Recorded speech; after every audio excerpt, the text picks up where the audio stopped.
我想大家会很好奇说，那我怎么知道我有这个呼吸中止症哈？那在这边我提供一个1分钟的一个自我检测的一个方式了哈，大家看看有没有这8点有符合基点。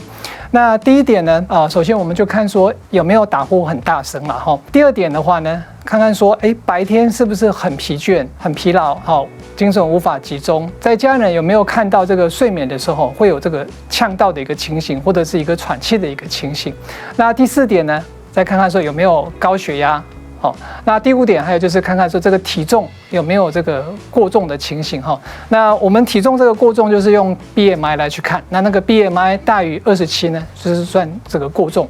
那再来就是说这个年纪有没有比较大，超过50岁。那再来就是看我们的这个颈围，男性的话呢，这个38公分，那女性超过这个颈围有35公分的话呢，也是属于风险是比较高的。然后第8点就是看是不是男性哈。那我们把这几点里面呢，看看大家有哪几点符合。那每一点大概我们算的是1分，3到4分呢，我们算这个一个中度的风险。那超过5分呢，我们以上呢，我们就叫做这个高危险群哈。那我们建议说，大概大家只要超过3分以上哈，建议还是到这个医院哈，各咨询一下医师，看需不需要做一个睡眠检查。那我想这几点呢，给大家一个快速的一个自我检测，希望大家都能用得到。谢谢。